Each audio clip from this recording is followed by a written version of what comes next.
ನಮಸ್ಕಾರ ಎಲ್ಲರಿಗೂ. ಇವಾಗ ಸ್ಕೂಲು ಕಾಲೇಜಸ್ಗಳೆಲ್ಲ ಸ್ಟಾರ್ಟ್ ಆಗ್ತಾ ಇದೆ. ಅಡ್ಮಿಷನ್ ಯಾವ ಡೇಟ್ಗೆ ತಗೋಬೇಕು, ಯಾವ ಮುಹೂರ್ತ ಒಳ್ಳೇದಿರತ್ತೆ, ಯಾವ ದಿನ ಚೆನ್ನಾಗಿರತ್ತೆ ಅದನ್ನ ನೋಡ್ಬಿಟ್ಟು ಅಡ್ಮಿಷನ್ ಮಾಡೋದು ಪೇರೆಂಟ್ಸ್ ಎಲ್ಲ ಚೆಕ್ ಮಾಡ್ತಾ ಇರ್ತಾರೆ.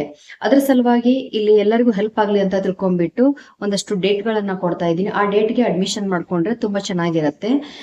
ಜೂನ್ ತಿಂಗಳಲ್ಲಿ ಫಸ್ಟ್ ನಾವು ನೋಡ್ಬೇಕಾದಂತ ಡೇ ಬಂದ್ಬಿಟ್ಟು ಜೂನ್ 1ನೇ ತಾರೀಕು ತುಂಬಾ ಒಳ್ಳೆ ಮುಹೂರ್ತ, ಒಳ್ಳೆ ದಿನ ಇದೆ. ಅದನ್ನ ತಗೊಳ್ಳಿ. ಬಿಟ್ರೆ ನೆಕ್ಸ್ಟ್ಗೆ 3ನೇ ತಾರೀಕು ಬರುತ್ತೆ. ಅದಾದ ನಂತರ ನೆಕ್ಸ್ಟ್ 5, 8, 12ನೇ ತಾರೀಕು ತುಂಬಾನೇ ಒಳ್ಳೆ ದಿನಗಳಾಗಿರುತ್ತೆ. ಅದನ್ನ ಬಿಟ್ರೆ ನೀವು ನೆಕ್ಸ್ಟ್ ಹೋಗ್ಬೇಕಂದ್ರೆ ಇಲ್ಲಿ 17, 19, 22 ಜೊತೆಗೆ 26 ಈ ಒಂದಷ್ಟು ಮುಹೂರ್ತಗಳಿದೆ. ಅದರಲ್ಲಿ ಫಸ್ಟ್ 1, 3, 5, 8, 12, 10ಕ್ಕೆ ಕೂಡ ನೀವು ಮಾಡ್ಕೋಬಹುದು. ಈ ಡೇಟ್ದಲ್ಲಿ ಅಡ್ಮಿಷನ್ ಅನ್ನ ಮಾಡ್ಕೊಳ್ಳಿ. ಮಕ್ಕಳದ ಅಡ್ಮಿಷನ್ ಅನ್ನ ಮಾಡಿಸಿ.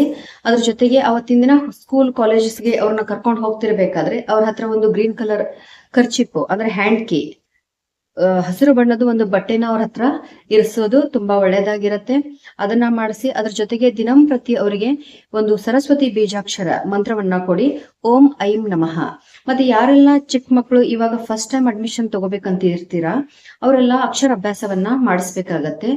ನಿಮ್ಗೆ ಇದು ನಮ್ಮ ಶೃಂಗೇರಿ ಶಾರದಾ ಮಠದ್ದು ಅಲ್ಲೇನಾದ್ರೂ ಹೋಗ್ಬಿಟ್ಟು ಮಾಡಿಸುವಂತಹ ನಿಮ್ಮ ಹತ್ರ ಟೈಮ್ ಇದ್ರೆ ಅಲ್ಲಿ ಮಾಡಿಸ್ಕೊಳ್ಳಿ. ಇಲ್ಲ ಅಂದ್ರೆ ಮನೆಯಲ್ಲಿ ಕೂಡ ನೀವ್ ಏನ್ ಮಾಡ್ಬಹುದು, ಬುಧವಾರ ದಿನ ಒಂದು ತಟ್ಟೆಯಲ್ಲಿ ಅಕ್ಕಿಯನ್ನ ಹಾಕ್ಬೇಕು.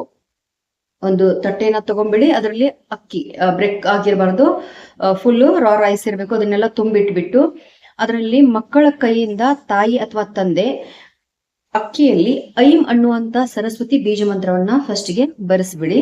ಅದಾದ ನಂತರ ಅವರು ಆಸ್ ಯೂಶುವಲ್ ಸ್ಕೂಲ್ ಏನು ಅವರಿಗೆ ಹೇಳ್ಕೊಡ್ತಿರ್ತಾರೆ ಆ ರೀತಿ ಅಕ್ಷರ ಅಭ್ಯಾಸವನ್ನ ಮಾಡ್ಕೊಳ್ಳೋದೇ ಆದ್ರೆ ಅವ್ರಿಗೆ ಎಲ್ಲಾ ರೀತಿಯಿಂದ ಎಜುಕೇಶನ್ಗೆ ಬೆನಿಫಿಟ್ ಇರತ್ತೆ. ಈ ರೆಮಿಡಿನ ಮಾಡ್ಕೊಂಡು ಬೆನಿಫಿಟ್ ಅನ್ನ ಪಡ್ಕೊಳ್ಳಿ ಅಂತ ಹೇಳ್ತೀನಿ. ಕಮೆಂಟ್ ಬಾಕ್ಸ್ ಅಲ್ಲಿ ಕಮೆಂಟ್ ಮಾಡಿ. ಓಂ ಐಂ ನಮಃ. ಎಲ್ಲರಿಗೂ ಒಳ್ಳೇದಾಗ್ಲಿ. ಧನ್ಯವಾದಗಳು.